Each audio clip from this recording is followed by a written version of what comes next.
Where's Robert? What's up, man? I'm hiding. Look, man, you make me nervous Listen, every man. week. Yo, every Hey, time you man. do this, I be like, yo, I bet you that's RJ. Listen, man. Them dude. Listen, they'll take me hostage, bro. If they could, they take me hostage. I'll be on the run though. So I different know. rooms, different places. How you doing? I'm doing well, bro. I'm doing well. Just been hitting up a few different colleges. So doing a little bit of speaking, a little bit of trainings, a couple of workshops, and doing some visits. So Excellent, how about yourself?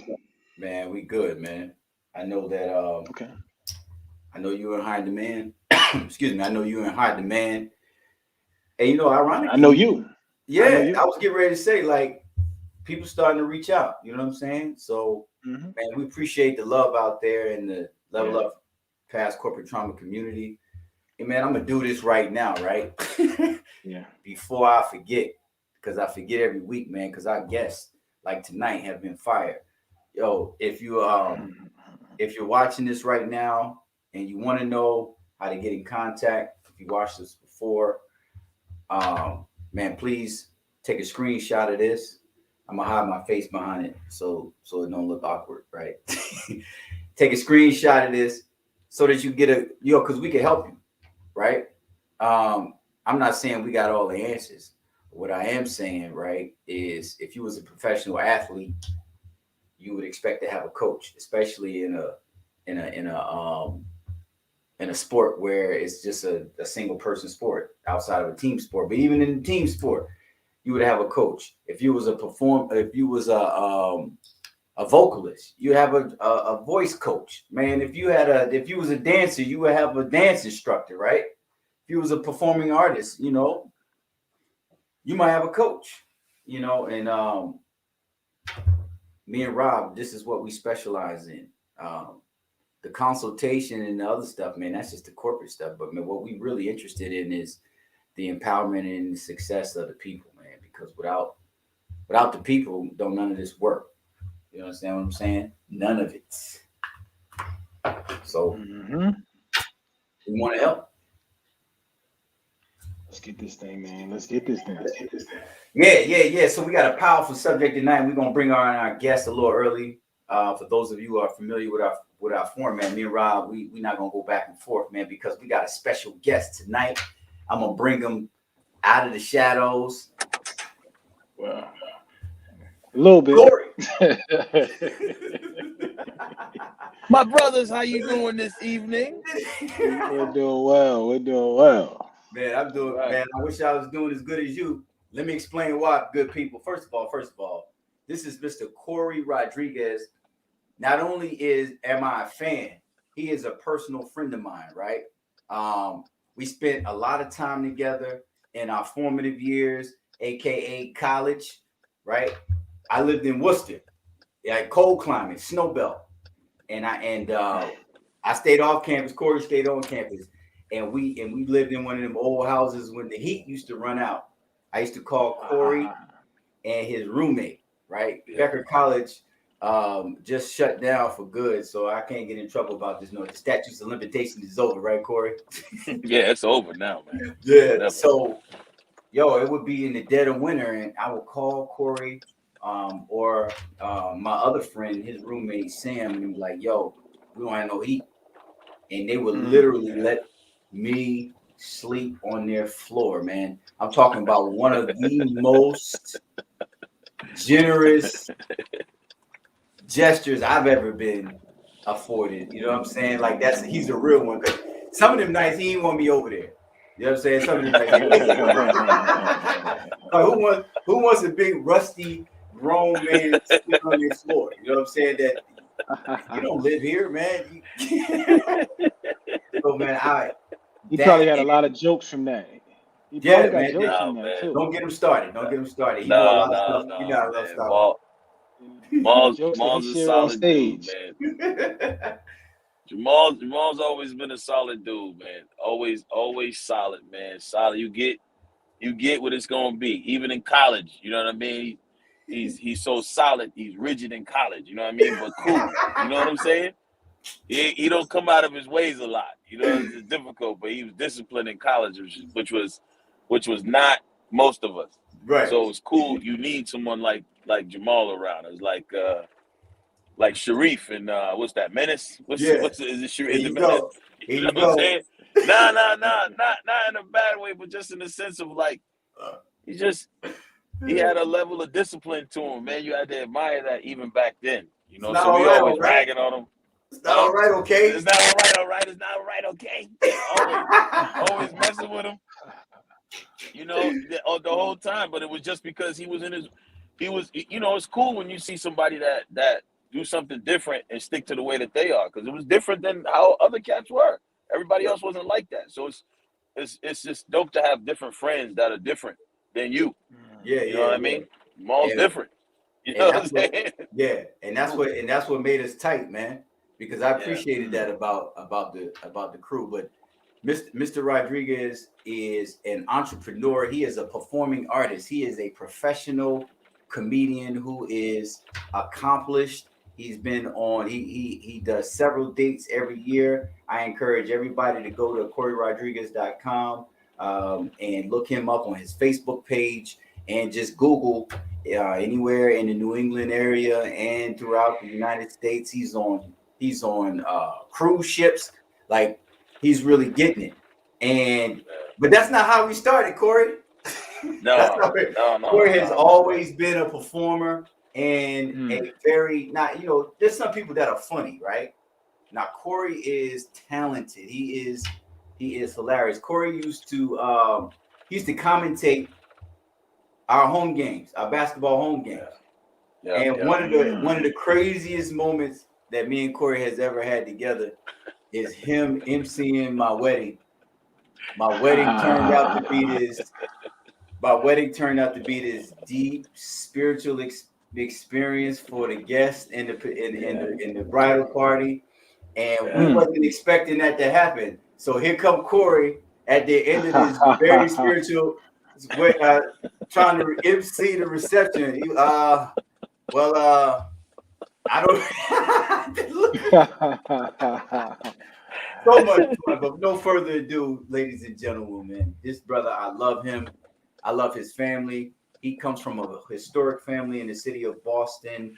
Pop Lawson, if you're listening from Boston, is Mr. Rodrigues' grandfather, who is a black man from the southeastern United States that set up a barbershop chain dynasty in the city of Boston when business like that wasn't pop. You could have a store, you could have a mom and pop operation. Pop Lawson and his sons and his grandchildren, his nephews, they sold up the game by having 11, 12, 13, 15 barbershops. One I've had the pleasure of cutting hair in at a time or two, right? Clippers went in there. It wasn't oiled though. They was screaming.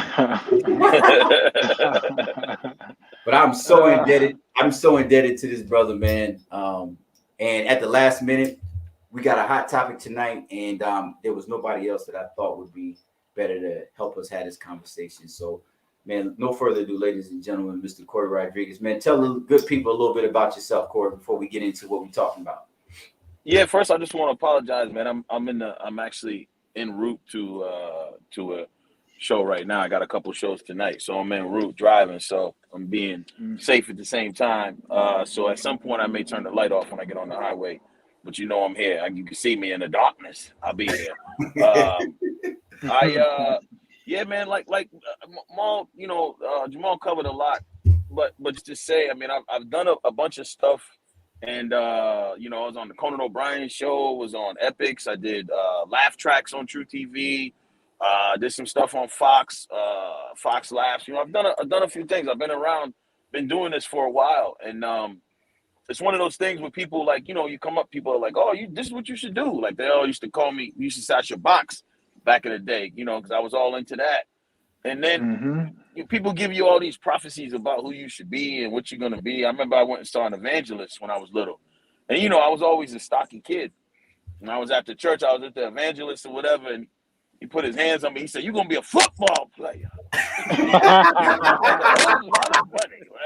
He's saying all this stuff. People believe everything. Eventually, he's going to be right sometime, but, and it's just everybody's always giving you what they think you're going to be. They're trying to shape you as a child. You don't realize that. They're trying to tell you what you look like you're going to be and what you act like. And many times in my life, people have been like, yo, man, you should be a comedian, man. You should be a comedian. You're funny. But that never registered to me because I didn't feel like I was a clown. Just in situations, things were funny. But I never thought I'd be in a position to create humor for people that don't know me.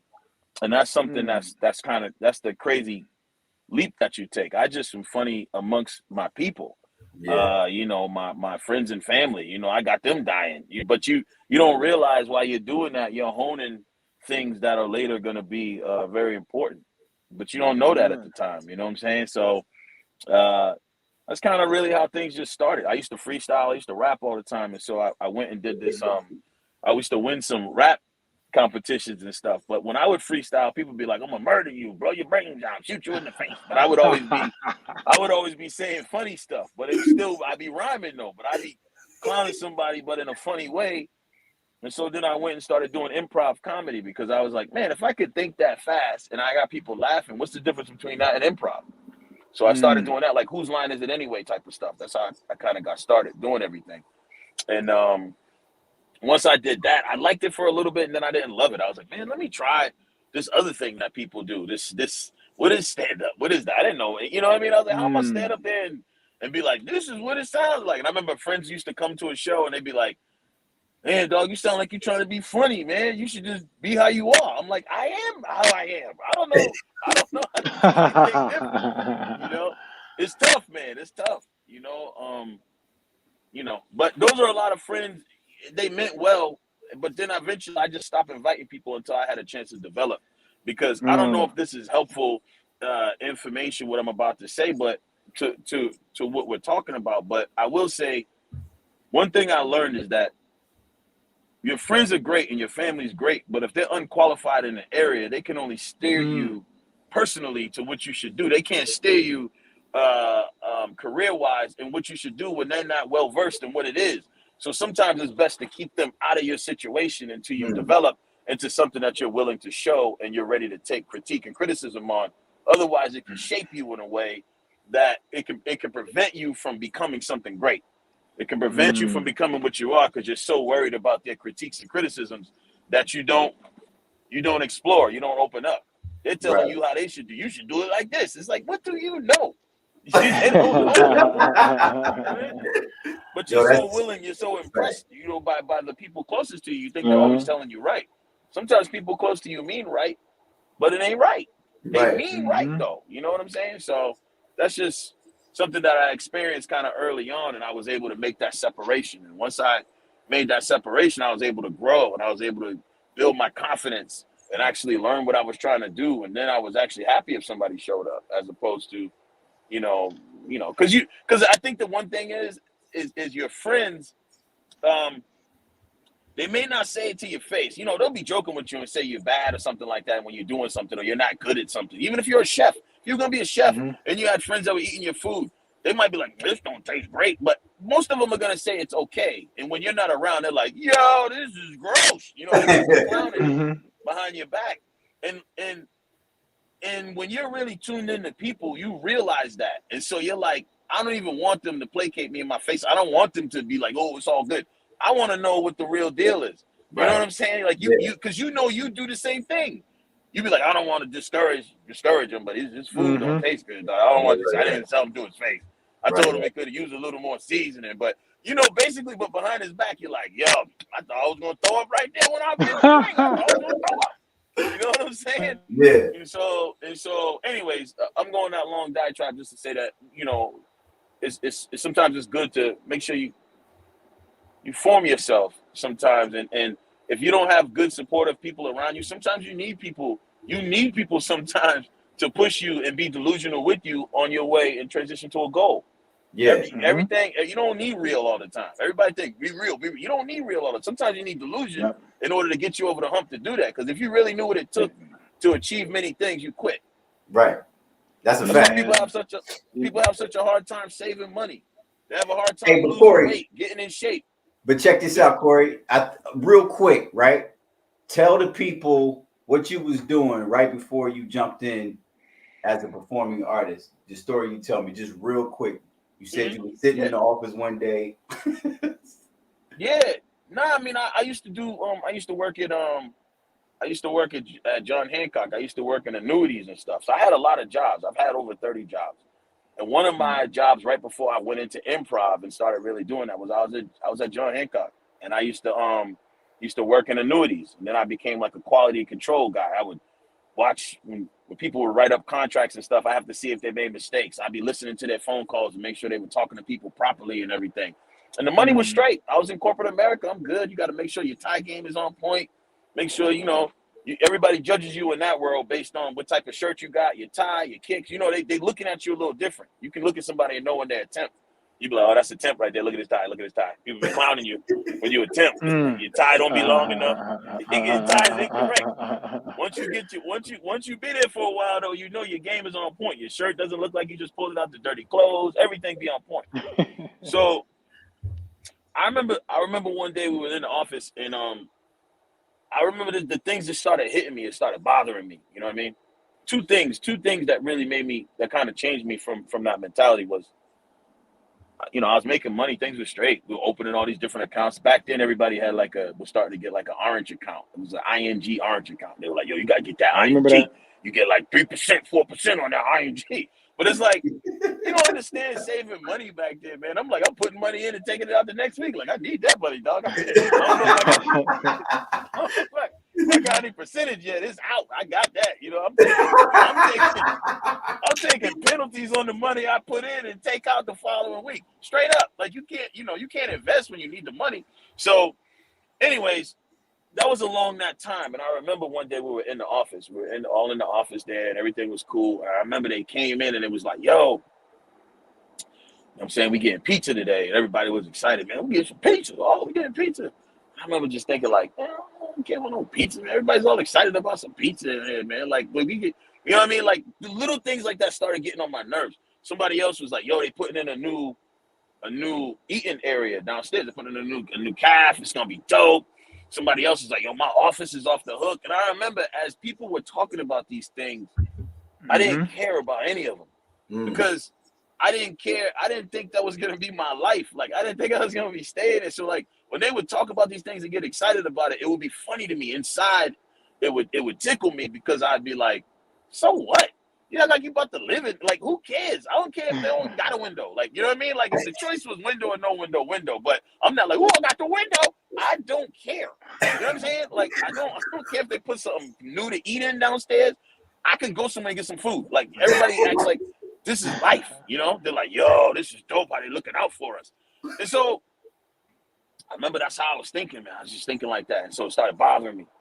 And then the lady, one of my bosses one day was like, you know, she was upset with me because she was like, yo, you ain't turning in as much. Like you're not like I started leaving and doing improv at the time. And she said to me, you know, you're not turning in, like you need to stay later. I was on a team and you were supposed to get out at 5:30. I stayed at 5:30 and I'd be out. But the other people that worked in my pod, there was 4 of us in there. They stay a little later or whatever. But I was going to improv class. You know, I'm excited. I'm like, yo, I was here early. I left. I did my thing. And they was like, he ain't pulling his weight. So the big boss brought me in. She was like, yo, you ain't doing what you need to do. You know, the other team feels like you're not pulling your weight. I'm like, I'm staying until 5:30. What you want me to do? She's like, yeah, you're not pulling your weight and whatever. So I'm like, how you mean? So that was the warning. She brings me in again a couple of weeks later because I wasn't going to stop doing what I was doing, going to improv class a couple of days a week. Brought me in again. She said the same thing. So she said, so I remember thinking I was upset. You know what I'm saying? I was kind of upset like I'm not pulling my weight and all these people are getting mad at me that I'm not like so excited about the work that I'm doing. I can't get excited about doing this stuff that I don't care about. I don't care about this stuff.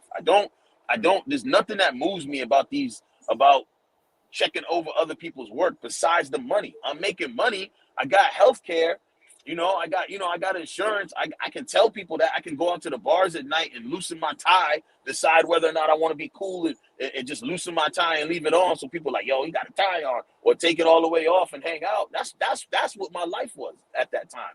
You know? And I was like, man, that's not me. I was just contained.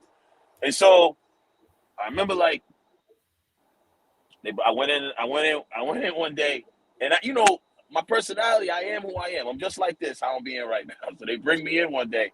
When I got into the building, one of the, like, because I was telling you guys about the big boss. So the manager, my direct manager, was like, they want to see you. You know, she said the lady's name. She said she wants to see you in the room over there, the conference room. I'm like, oh, I know what the conference room is.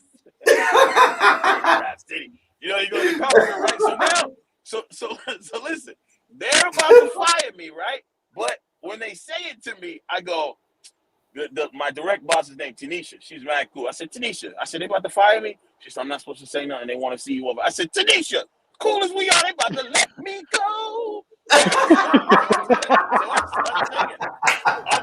start singing. I'm bugging talking to her. I'm like, you just gonna walk me out like that? I know you wanna leave me. I start singing all these songs to her.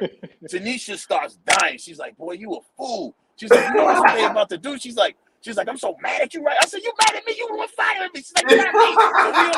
So we having this little argument because they block you from going to your desk. In the corporate life like that, they block you from going to your desk.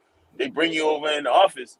You know, they bring you over in the office. So we sit down and she's like, and she got all this paperwork there. She's showing me, see, you weren't on the phone when you're supposed to be and you didn't do your thing. She's flipping through all these papers or whatever. I'm like, yo, this isn't even right. This ain't right. So then she's like, listen, you need to calm down. Somebody from HR is there. And then a security dude comes up outside the door. And the security guy, I'm cool with him too. So he's outside the door. So he's just standing there, to see if he's going to go crazy or whatever. So whatever, we keep going, do my thing, whatever. And she's telling me that I didn't do what I was supposed to do and whatever. So I was like, all right. So we get up. I said, no problem. I said, no problem. She said, you need to take this serious. This is my livelihood. She said, I understand that you're, that you think you think you want to do some little comedy stuff or whatever. She said, and she said, I understand that's what you think your life is going to be, but my life is this office. My life is this, and I take this serious. Just And so I was like, yeah. And at the time I was a little annoyed because I still was doing both things. And so I got up, and they ready to escort you out the building. And I was just like, I was like, let me go to my desk and get my stuff. They're like, we're not supposed to do that. So I said to the security guard, I was like, you think I'm gonna just go crazy? I'm gonna go Jerry Maguire. I just started being silly. And he was like, come on, man, go to your desk. So he walked me over to my desk, and I was able to rake all my stuff in. And so, I'm stupid, man. So I get over to my desk. Who's going with me? I'm doing all that stupid stuff. But they're laughing, like the people. And I'm like, I was like, and so as I'm cleaning my desk off, I was in a 4-pod, I was the 4th person in the pod. And I remember just being in there, like, I was in there. I was like, y'all some suckers anyways. You the reason why, because I was in there raking the stuff in my pocket. I was raking in my pocket, but I couldn't be hostile, so I had to just be like cool about it. So I was smiling, I was trying to act like it didn't bother me, but it did bother me. Getting fired don't feel good, but you got to put a face on. So I'm like, y'all some suckers, but I'm happy. I'm glad I'm going. I'm glad I'm gone. I'm saying all this shit, but I really wasn't, but I was saying it quiet. I was like, you some sucker. You a sucker. You a sucker. Put all my stuff in the box, and the security guard walked me out. That was it, man. And I remember, like, I thought it was so, I felt bad just because it's embarrassing a little bit. But at the same time, it was great. It was kind of great that happened, because I feel like I was definitely trying to move up in the world. I got my Series 6 license to start selling annuities and doing life insurance, Series 6 and 7. So I was really getting, like, locked into that world, and like, you can go work for the sales team and make crazy money. And I was like, yeah, this is gonna be my life. And that's all I was thinking about doing. And so I could have really got locked into something that I really didn't want to be doing. Yeah. But once the money starts getting to a certain point, you're almost dumb to leave. Yeah. So I just, it just was cool. And then I just went on and started doing other jobs, man. I mean, when you get fired from a job, the big secret is, the big thing I used to do when I was younger and I didn't like a job, this is something you learn too. I think most people learn this. When you're younger and you don't like a job, you bounce. You be like, I ain't even going the next couple of days. I quit. But you don't get any unemployment if you quit, player. You got to get fired. So you learn you need to get let go. You can't just walk out. Yeah. You know what I'm saying? People just walk out. You dumb. So dumb. So anyways, I don't because I get fired, I was able to float for like a month. But you ain't making nothing. That's not compared to what I was making. I'm making a third of what I was making. I can't survive off of that. I don't like that. I want to be working, and I just feel better working anyways as a human. You know what I mean? Yeah. As a productive man, I feel better working. So, yo, Corey, you are. I just you. Can you hear me? Yeah. What's that? Bro, you are crazy. Oh man, man, I love that story. I love that story every time you tell it, man, because so many of us get to that point and never take the red flags and never pay attention to the indicators, man. And you was crazy enough to listen to your mind, man. But and to your point, man, tonight's subject is the power of words, right? And their hypocrisy that they cause in their aftermath in the workplace, right? Like it's a whole lot of hypocrisy in what your the person who fired you said. Like, you want to do your little comedy and that might be your life, but this is my life, right? But you're the one getting fired. You know what I'm saying? Like that's a whole unpacked can of worms right there. There's a lot of hypocrisy in there. But as a wordsmith, as a comedian, as somebody who has to pay attention to people's emotional and visceral responses, because that's what you get paid off of as a comedian, right? Can you tell us, because a joke is part truth, right? Mixed with some humor, but it's just offensive enough to make people laugh. You know what I'm saying? And just to give people an idea, I think your perspective as a comedian, like what is that like right now in the age of PC? Because this is your livelihood. You know what I'm saying? What you say can and will be held against you in the court of public opinion. You know what I'm saying? So how are you navigating that right now?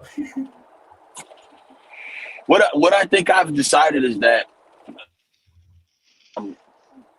one, nothing is so drastic for me because I'm not on a major network and so I don't need to apologize by some of the stuff that I say because I don't represent anybody, and nobody's going to be like, Tide's not going to be like, I'm boycotting Channel 5 we're going to pull our sponsorship money from Channel 5 if you don't take Rodrigues off the air. So then Channel 5's like, hey, man, you better, you better apologize so we don't lose that sponsorship. That's millions and millions of dollars. So we don't want to lose that. So then that's why people come out and apologize. I'm not in that position. I say what I want to say right now.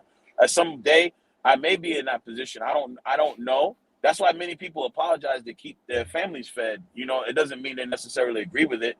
And I don't agree that everything PC, I don't agree with everybody's sensitivities that are PC. I don't think that all of them are crazy. I just think that some of them go too far for what I think. I don't think everything's crazy.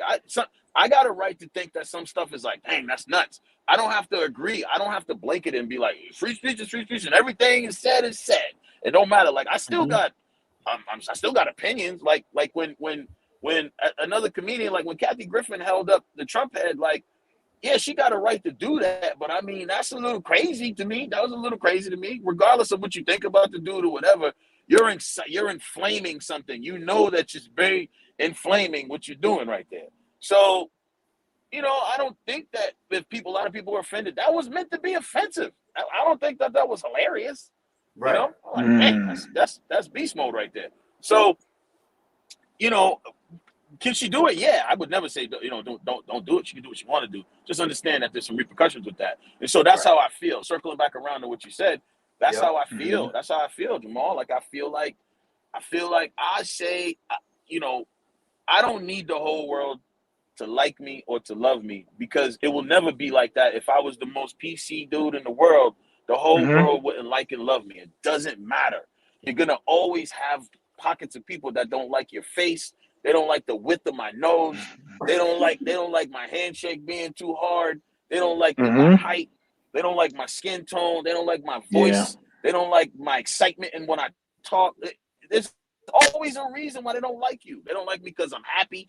It doesn't matter. There's always going to be that. So since that's the case, for me personally, how I handle the PCness is like, I'll have an army of people that ride with me, and the ones that don't can go see somebody else, or they can go rock with somebody else, because right now I don't have that weight on me to even make me consider being anything different than what I'm telling you right now.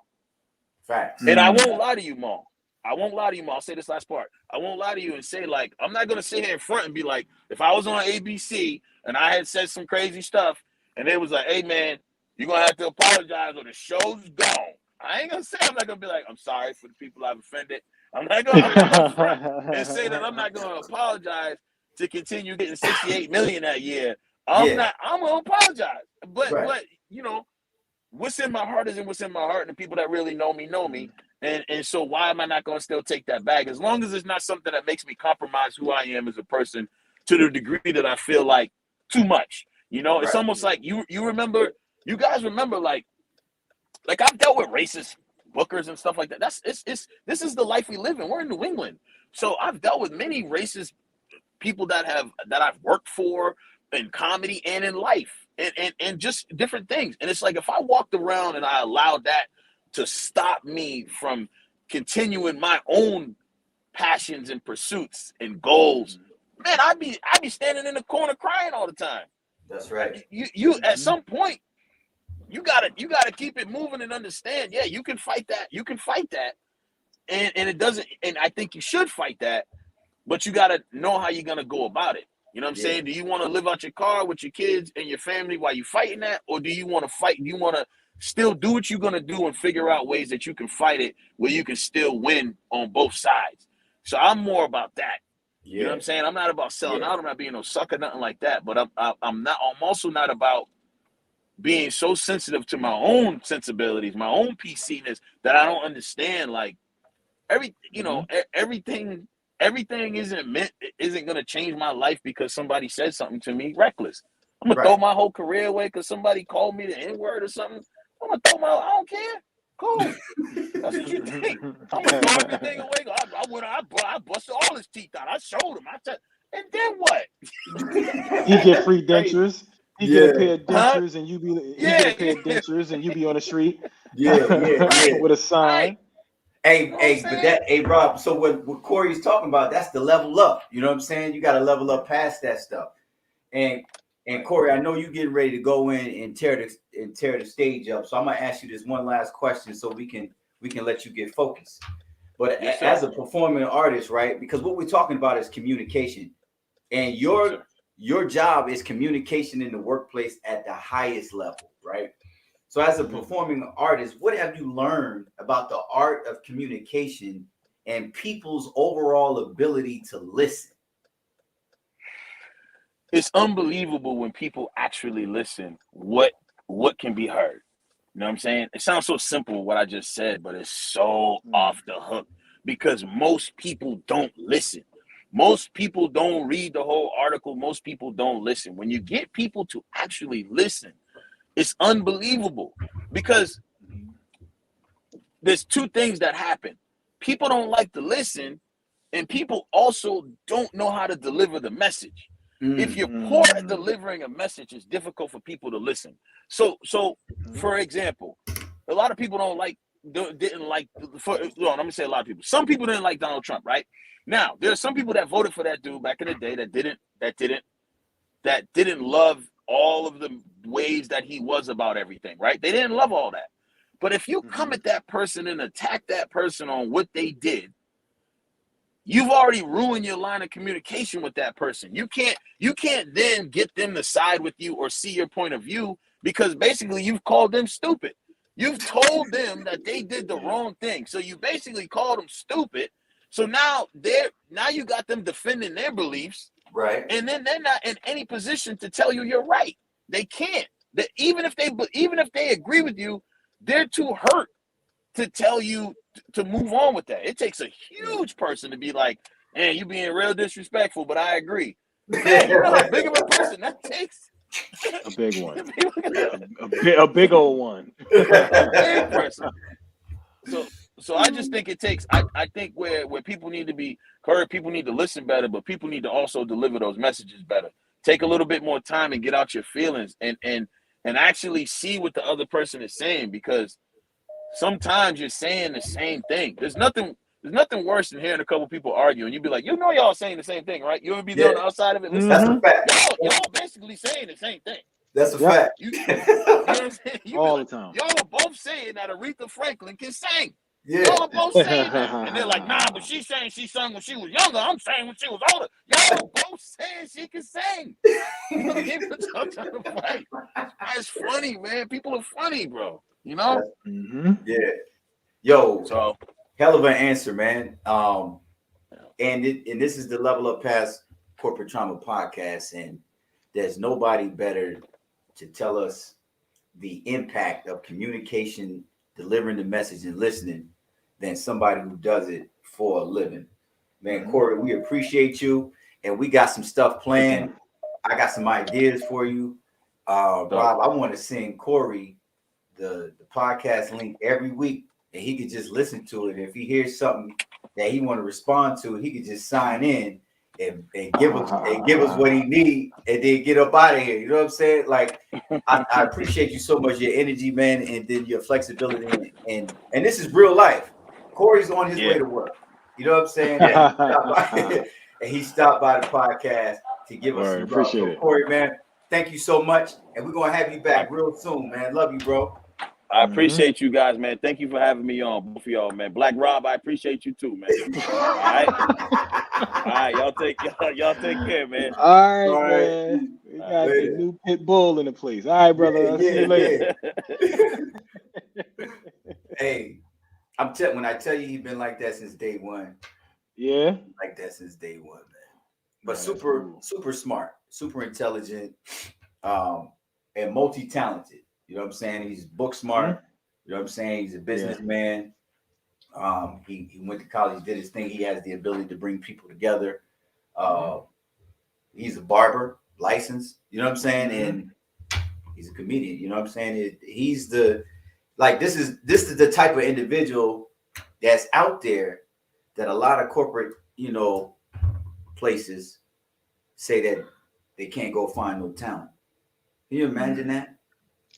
Well, where are you looking if you can't find, you know what I'm saying, talent that may fit the mold that you're looking for. You know what I mean? But And we I gotta. just go ahead. But there's a key word. But there's a key word that you shared: imagination. Yeah, Right?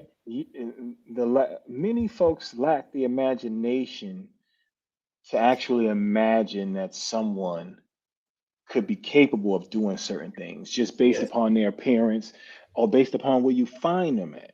Right? right. It's sort of like the movie Will Smith was in with his son, and what's the name of this movie? Pursuit of You'll happiness. remember it. Pursuit of Happiness, Yeah, right? And it's all about what people are capable of and what clicks for them, yeah. right? And what type, and that's the one thing with the companies that we may work with.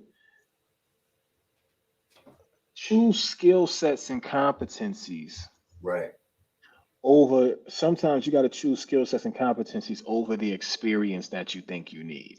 Because a Exactly. lot of times you can pour into people Right. your way of doing things as a company or organization if you have the foundational skill sets and competencies that you need from that particular Right. employee. And that's the piece where that the lack of imagination, you meet somebody, you're like, man, like he's really good or she's really good with numbers. Yeah. And you're in the actuarial field. And it's Yep. a situation where it's like, well, if they have a knack for that type of stuff, well, maybe there's a way that I Uh can huh. help them get into the company because we need these type of individuals. Exactly. Compared to saying you can't find them, you can find them, but the difference is you want them wrapped in a bow, sitting on your porch from Amazon in a box with a fire stick attached to it for free. You know, you like folks want certain things to look a certain way in order for it to work. Like we just not creative at all. Can you imagine, right? You out with your significant other on a Saturday night, and you Hmm. catch a comedy show, and Corey's performing, and you get a Hmm. chance to meet him after the show, but you're the senior vice president for an organization that has a department Hmm. with a morale problem, and you get to know Corey, and you're like, yo, I got Yeah. 6 figures over here. If you can come Hmm. and pull this together, I mean, maybe you do Yeah. 2 years, maybe you do three, and we work out an Hmm. arrangement where you can do what you love to do at night. Like that's the Yeah. type of outside the box thinking, you know what I'm saying, that Professor Star was Hmm. talking about a few weeks ago. Like, Hmm. what is it that we're really afraid of? And the thing that I've learned, Rob, is that people are afraid to think outside the box because they think if they can hide behind the ambiguity of doing things Hmm. by the book, that not only will they prevent opportunities for themselves, but they have to preserve opportunities for people who fit this, this mold that, yo, I mean, that's just an opinion piece. Like that job description is not what's really going to work. Like you got to see somebody in that role in action. And why Hmm. are you protecting? Why are you hiding behind, behind the, playing everything by the book? Stop hiding behind that stuff and think and get creative. It's just people. People are Yeah. complex and complicated, but getting people to, you know what I mean, to have a Hmm. great experience. That's not hard. One of the worst things I think as the human race, sometimes we want to know that people struggle like we did, right? Listen, you can have all the skills in the world, you ain't got your college degree.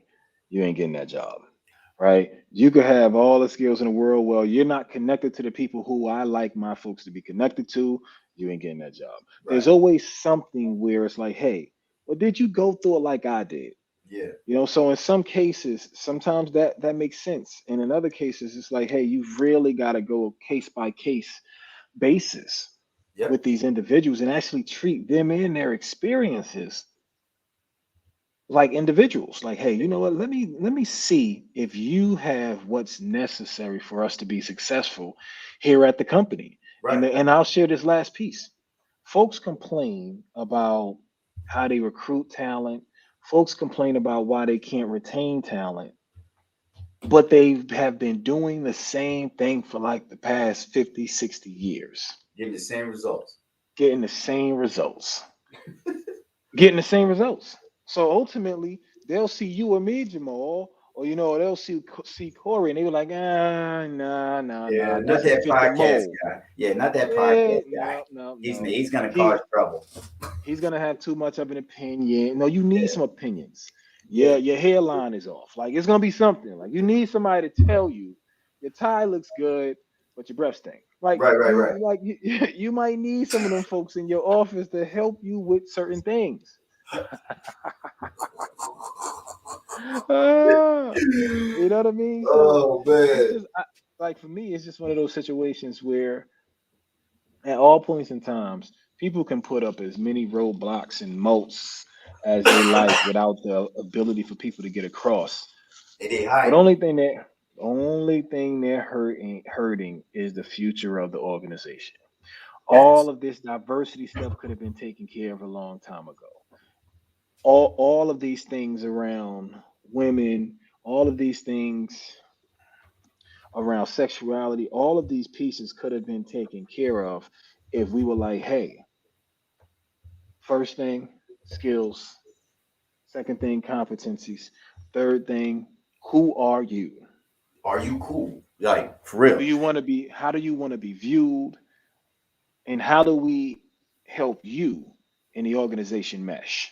I want the best version of you. What's going to make you feel comfortable? Because at all points in time, I want to take that off the table. I want to Yeah. make sure that when you come into this office, you feel like you are like a superhuman person when you come into this office. The rest of the world may be odd, it may be strange, but when you come in here, you can be the best version of yourself. But what do we get? You go into the office and it's a souped up version of what you get outside. Ah, It's yo, a souped yo, up say version. that for the people in the back. See, everybody that's listening to Rob right now, just know, right? If your team, if your situation don't feel like what he just described, right, then they're not a family. That's why my preferred pronoun is brother. Because if we ain't family, how can we be friends? Especially if I'm Mm, spending that type of time with you, right? And what Rob is talking about, if that's not your situation, mhm. then somebody's hiding behind a souped up version of what you see outside. And it's Yes. not like he said. And it's time for you to go and do something for yourself or Mhm. find an environment that looks and feels and Mm. sounds like what Rob just described. If we can Yeah. capture, right, it's not worth it. If you can't be a part of a squad that don't feel like what Rob just described, then you Mhm. might as well just do it on your own. Take your skill Mhm. sets and take it directly to the marketplace. That's really how you level up. You know what I'm saying? Definitely. But Rob, our subject tonight, man, is the power of words. And Mhm. and their hypocrisy. And Corey did a great job of touching on it, right? But it reminds me of a story. Last year was a big The Fresh Prince of Bel Air, one of my favorite TV shows of all time. They had the reunion, Mhm.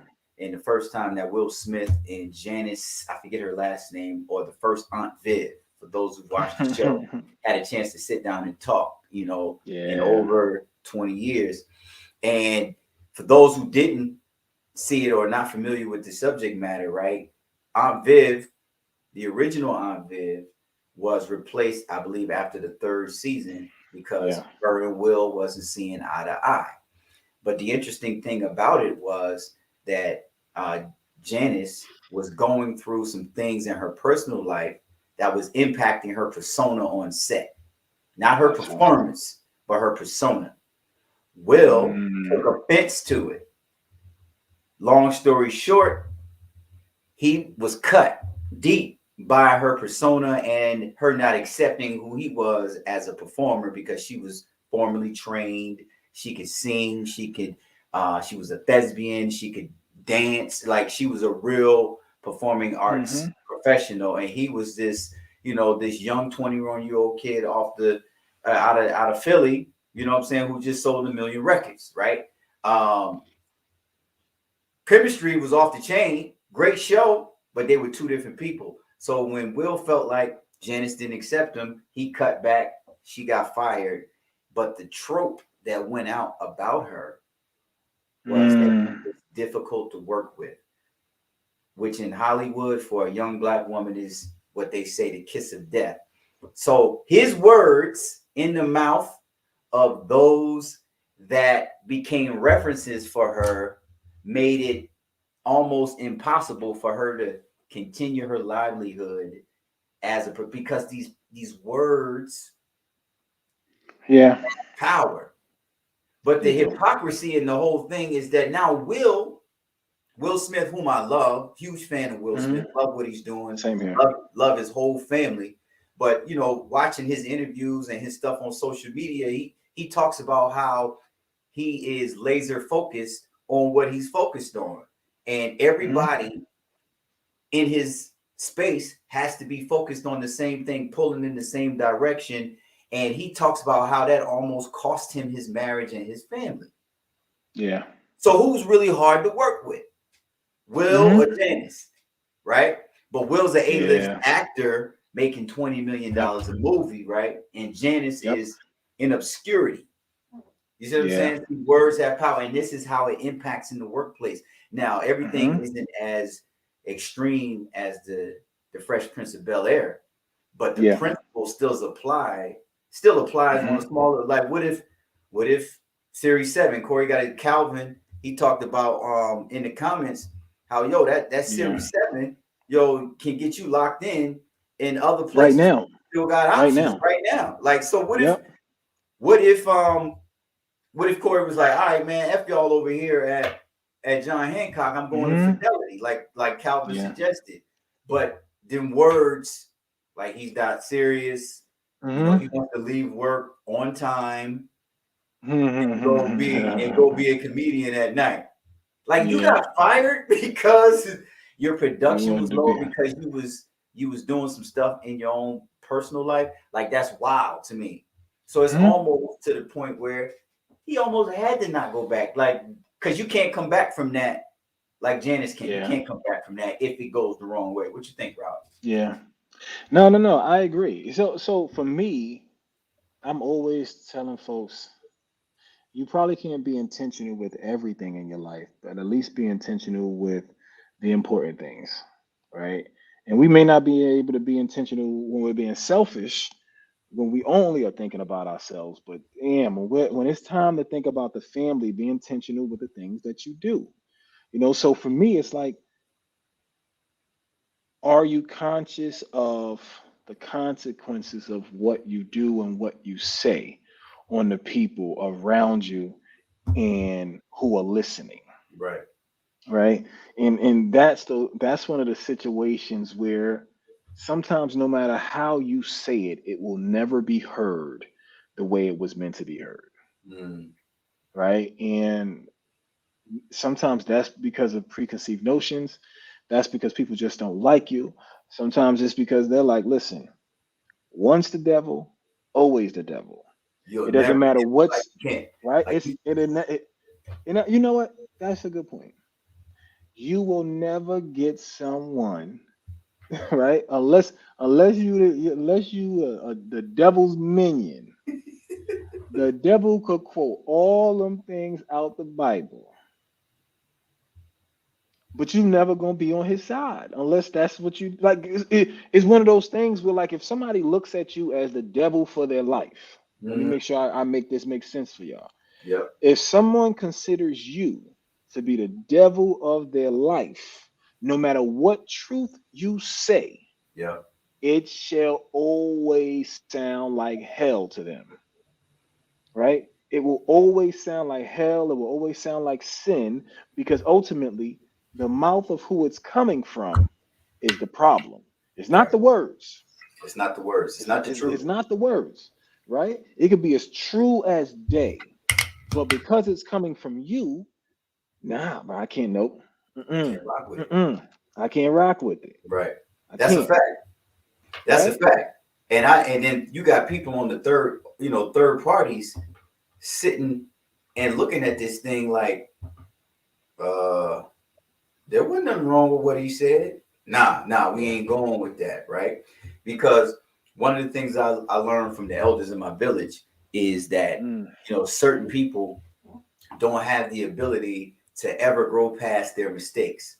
This is why I got one of the reasons why I got raised the way that I got raised, and it impacted my professional life, because my parents, coming from their corporate trauma experience, which was passed down to them by their parents and their parents' parents, made me feel like I couldn't make mistakes. And I'm somebody who makes mistakes. You know, that's how I learned. Yeah. But there was, you know, some of the things that I was imparted on me, I came to realize why, because in the outside world, right, people don't give you the benefit of ever having to grow past the mistakes. Yep. You will always be the devil to me, right? Just to your point. So the elders in my village always would tell me, number one, don't judge somebody by what your interaction with them. You have to weigh all their good with their bad. Just be, you know, you can't judge a person's whole life because of their interaction with you. Everybody don't look at them like that, right? Yeah. And then when it does come down to being offended, unless pushed to the last resort, condemn the action, especially as a professional, and not the person.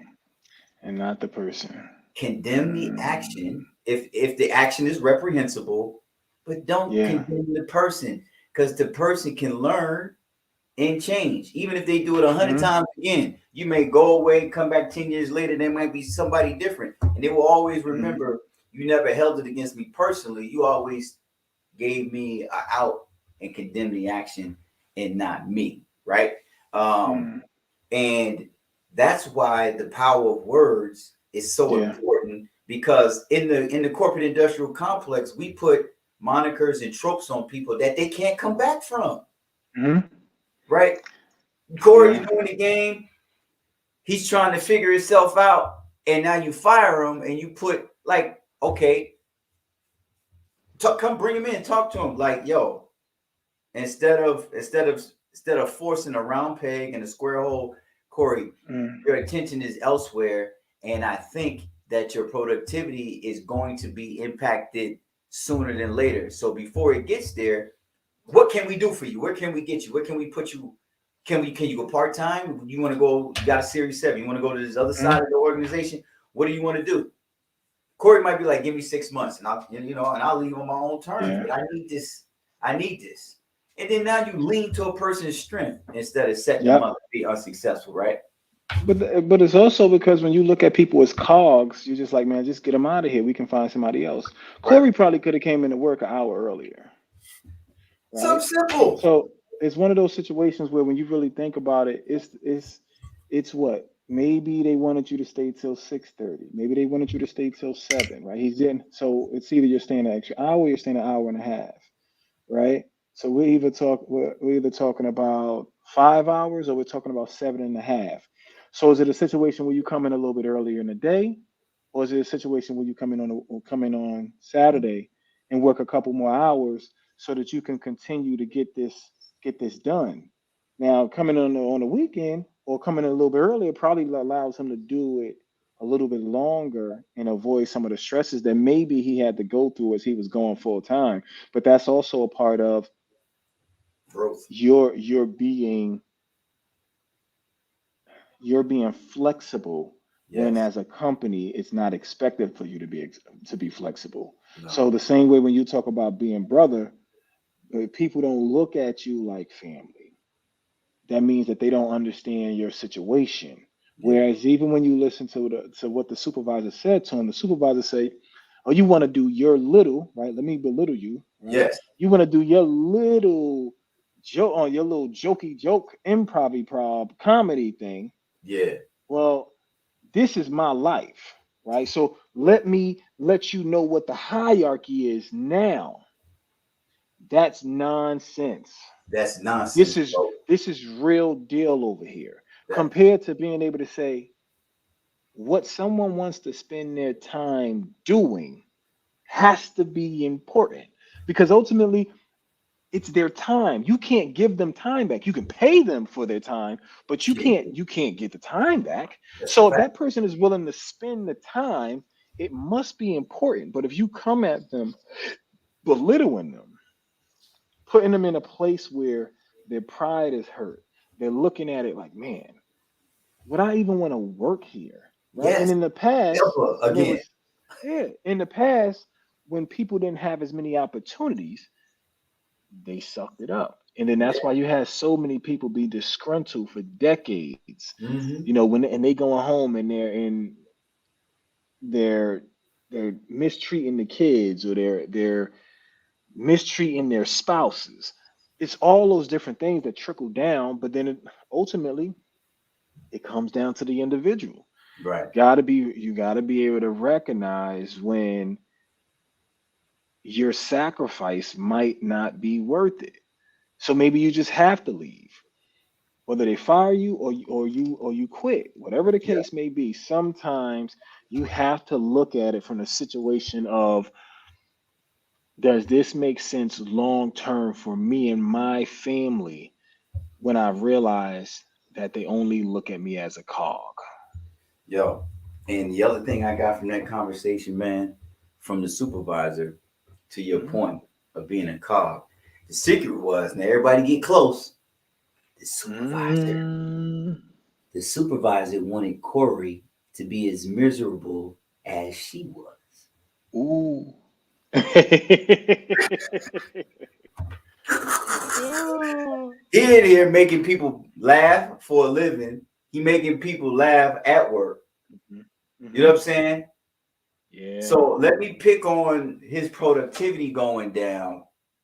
Mhm. And because I already talked to him twice and his miserable meter didn't go up, now I'm going to take his Yeah. livelihood because that's going to work. And you Yep. know how many times I've seen that, man? If I were coaching Corey right now, right, Mhm. I tell him, yo, she wants you to be as miserable as her. Yeah. You know what I'm saying? That's it. So, That and this is is. why people go to that's why people go to work and not be vulnerable. They don't want to say nothing to nobody. They don't want to share anything because anything that you say can and will be used against you Mhm. in the court of corporate trauma, right? Like Yeah. now I know about you and I'm gonna weigh this up against my priority Mhm. set of responsibilities and deliverables that are for you here at this job. So you can't have no life out this job because it's pulling you away from what I need you to do. Nah, no. That goes against everything. And these young Thundercats out here right now is not having it. Pardon my grammar. Listen, They for ain't having it. more for more productivity, there's always going to be someone who has the ability to sacrifice or believe that sacrificing their personal time is what's most important to get to where they want to go.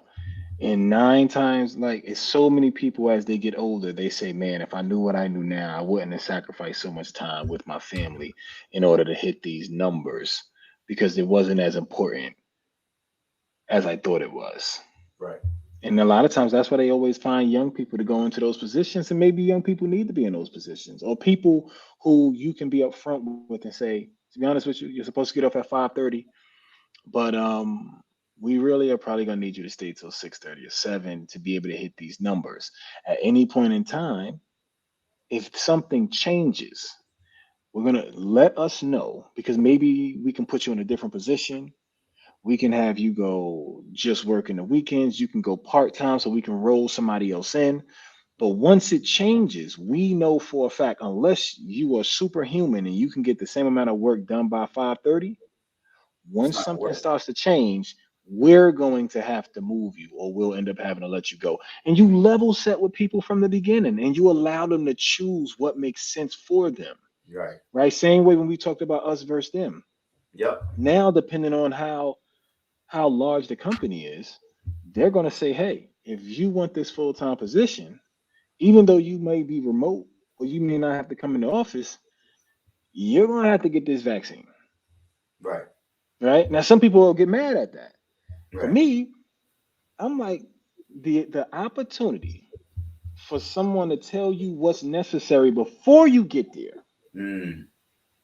before you quit your other job, is more important and better than hiring you, letting you quit, and then say, "Hey, well, you got to have your vaccine in a month."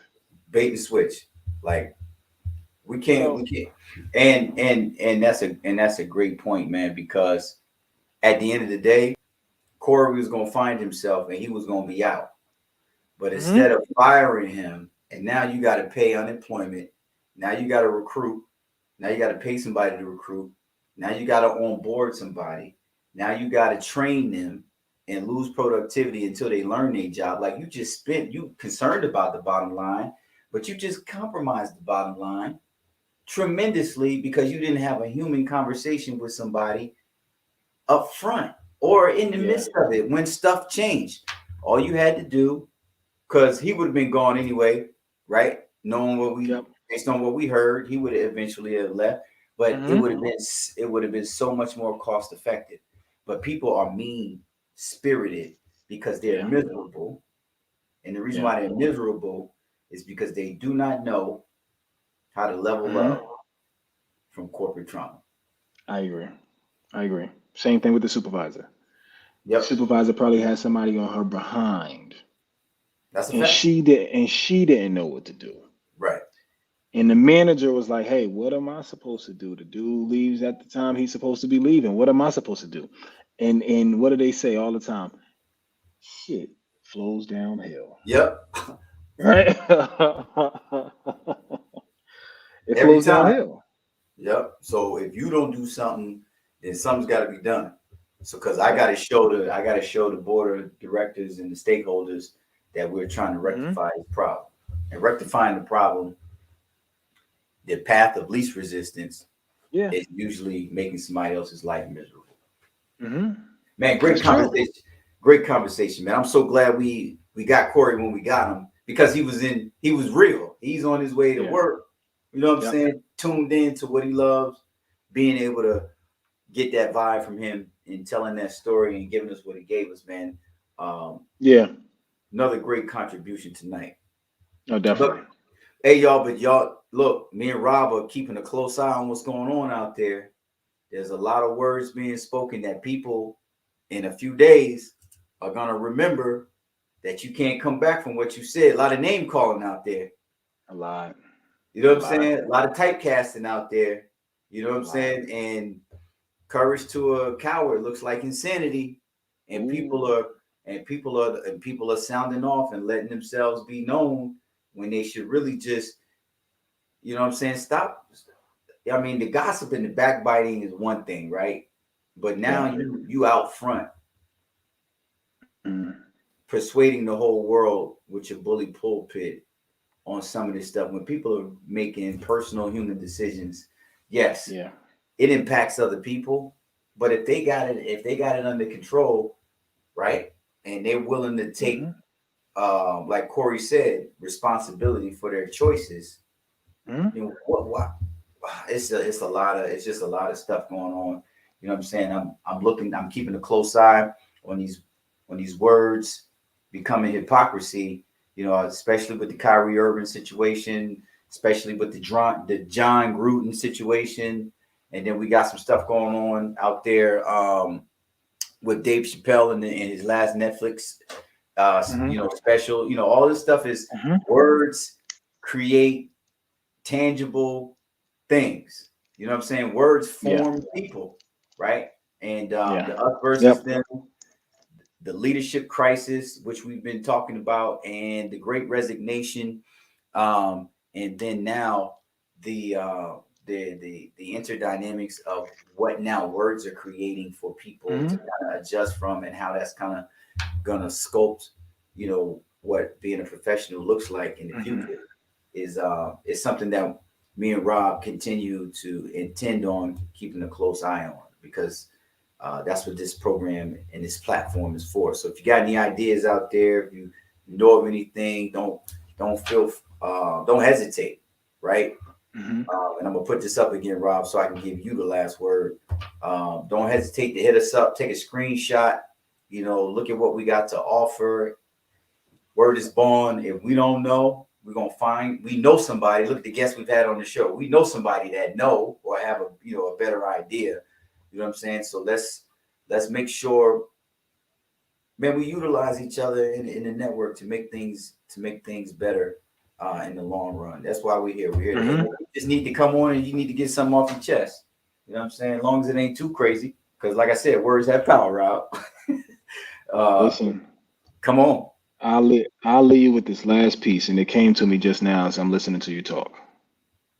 As we move to be a more inclusive society, all what we formerly knew as normal is about to be broken down. And that's going to be across all lines. That's going to be across diversity and equity. That's going to be across racial lines, sexuality.